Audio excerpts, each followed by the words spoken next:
সুপ্রিয় দর্শক আসসালামু আলাইকুম, কেমন আছেন আপনারা? নিশ্চয়ই ভালো আছেন। আজকের ভিডিওতে আপনাদের সবাইকে স্বাগত জানাচ্ছি।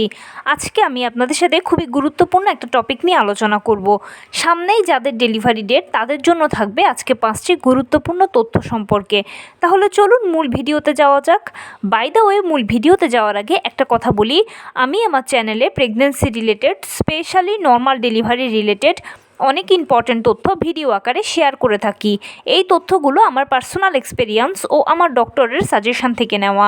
তাই আমার চ্যানেলটিকে যদি একবার আপনারা ভিজিট করেন তাহলে আপনারা আপনাদের প্রশ্নাতীত মনের অনেক প্রশ্নের উত্তর পেয়ে যেতে পারেন। আমন্ত্রণ জানাবো আমার চ্যানেলটিকে একবার ভিজিট করে দেখার জন্য। এবারে চলুন মূল আলোচনায় যাওয়া যাক।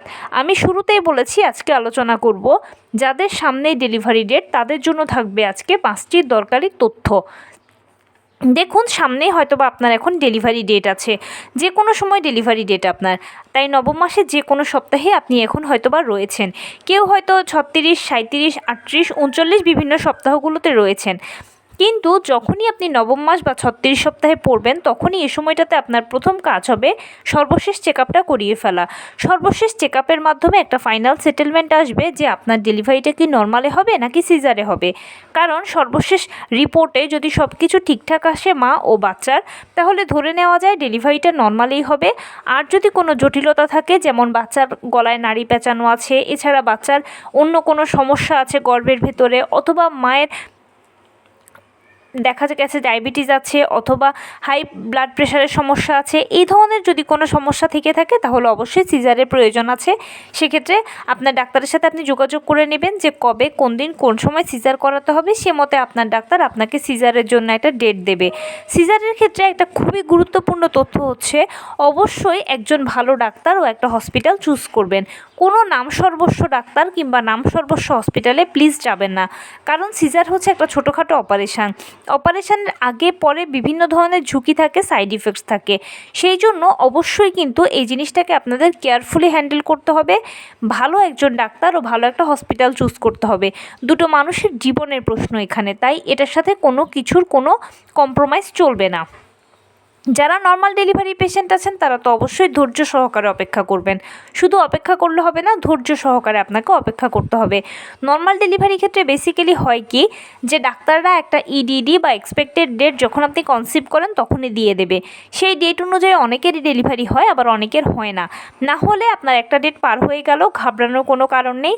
আপনি পরবর্তীতে আবারও ডাক্তারের কাছে যাবেন, গেলে আপনার ডাক্তার চেক আপ করে আপনাকে আরও এক্সট্রা 7 দিন সময় দেবে। সেই 7 দিনের ভেতরে যদি ডেলিভারি হয় তাহলে তো ভালো, আর যদি না হয় ঘাবড়ানোর এখনও কিছু নেই। আবারও ডাক্তারের কাছে গেলে ডাক্তার আপনাকে এক্সট্রা 2 দিন, 3 দিন, 5 দিন সময় দেবে। এভাবে সর্বমোট 3 ধাপে আপনি 40 সপ্তাহ পর্যন্ত অপেক্ষা করতে পারবেন নর্মাল ডেলিভারির জন্য। 40 সপ্তাহের মধ্যে কিন্তু বেসিক্যালি 97% নর্মাল ডেলিভারিগুলো অটোমেটিক হয়ে যায়। এটার জন্য কোনো ঔষধপত্র, ডাক্তার জোর করে টানা হ্যাচড়া কোনো কিছুর কোনো প্রয়োজন হয় না। যেহেতু নর্মাল ডেলিভারি একটা প্রাকৃতিক পদ্ধতি, তাই সম্পূর্ণ প্রাকৃতিকভাবে এটা অটোমেটিক 40 সপ্তাহের ভেতরে হওয়ার হলে হয়ে যাবে। কিন্তু যদি 40 সপ্তাহের মধ্যে আপনার ডেলিভারিটা না হয়, তখন সেক্ষেত্রে আপনাকে অতি দ্রুত ডাক্তারের সাথে যোগাযোগ করতে হবে, এবং ডাক্তার চেক আপ করে যদি দেখে যে আপনারা মা বাচ্চা ভালো সাপোর্ট দিতে পারছেন মোটামুটি, তাহলে ঠিক আছে, আপনাকে পরবর্তীতে হয়তো 41 সপ্তাহটা অপেক্ষা করতে দেবে, আর নয়তোবা তারপরে সিজার করতে হবে। কারণ কি, 40 সপ্তাহের পরে গেলে বাচ্চারা মায়ের গর্ভে টয়লেট করে দিতে পারে, তারা সেই টয়লেট একবার খেয়ে ফেললে মারা যেতে পারে, অথবা 40 সপ্তাহের পরে গেলে মায়ের গর্ভে অক্সিজেনের পরিমাণ কমতে থাকে, পানির পরিমাণ কমতে থাকে, ইত্যাদি বিভিন্ন ধরনের সমস্যা দেখা দেয়। এক কথায় বাচ্চার মৃত্যু ঝুঁকি থাকে। সেই জন্যই 40 সপ্তাহের পরে গেলে আর আসলে অপেক্ষা খুব একটা করা যায় না, তখন সেক্ষেত্রে সিজার করতে হয়। আপনি যদি চেক আপ করিয়ে ফেলেন তাহলে সেক্ষেত্রে পরবর্তীতে বাসায় এসে অবশ্যই হসপিটাল ব্যাগটা গুছিয়ে রাখবেন। কারণ কি, যদি কোনো ইমার্জেন্সি সিচুয়েশান তৈরি হয় যে আপনাকে এক্ষুনি হসপিটালে অ্যাডমিট হতে হলো, অথবা আপনাকে এক্ষুনি হসপিটালে চলে যেতে হচ্ছে, তখন সেক্ষেত্রে আপনি আপনার হসপিটাল ব্যাগটা নিয়ে চলে যেতে পারবেন।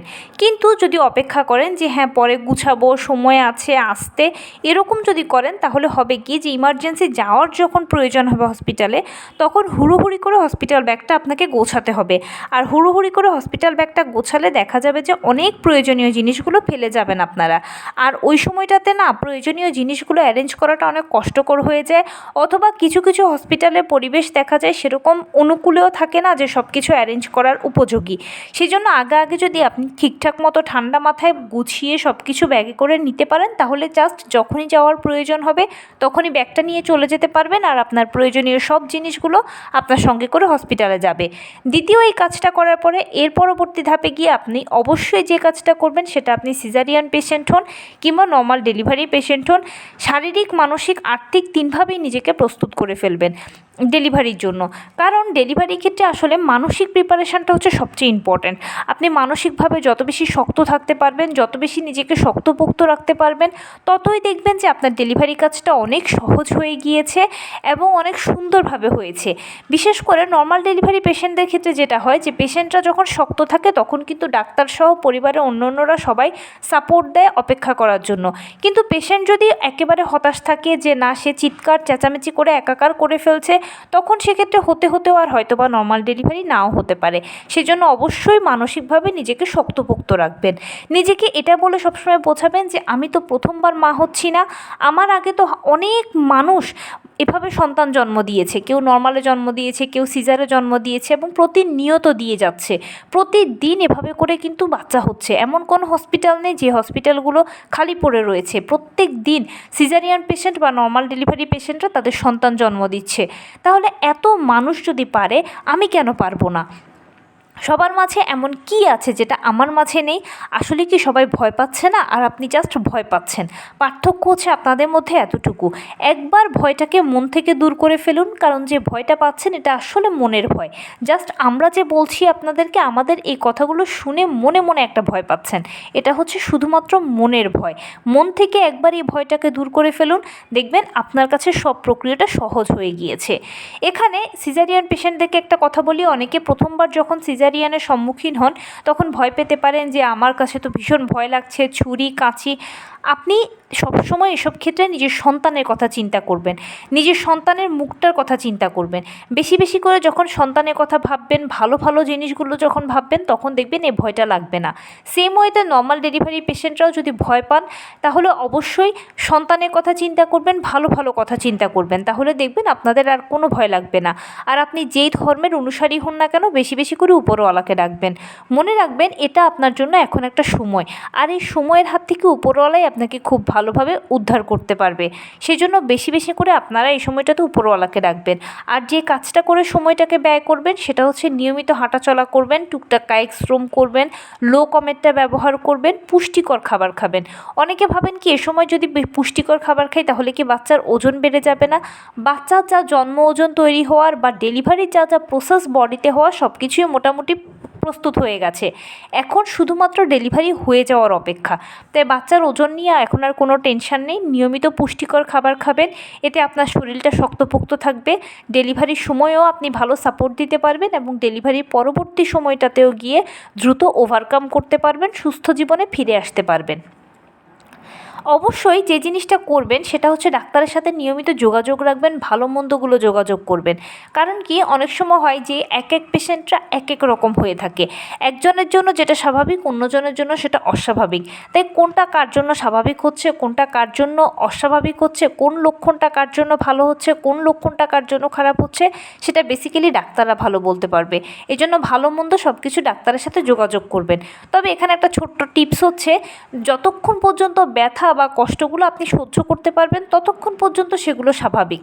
কিন্তু যখনই কোনো ব্যথা কষ্টগুলো অতিরিক্ত পর্যায়ে চলে যাবে তখন সেটা অস্বাভাবিক।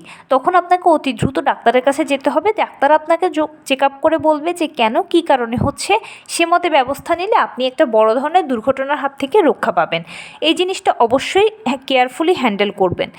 এরপরে যে জিনিসটা বলবো, এই দীর্ঘ সময়টা মানে হয়তো ডেলিভারি হতে কারো 7 দিন আছে, কারো হয়তো 10 দিন আছে, কারো হয়তো 15 দিন আছে বা বড়জোর কারো 20 দিনই আছে হাতে সময়। তো এই সময়গুলোতে গর্ভবতী মায়েরা খুব বেশি টেনশন করে থাকেন। টেনশন হওয়াটা স্বাভাবিক।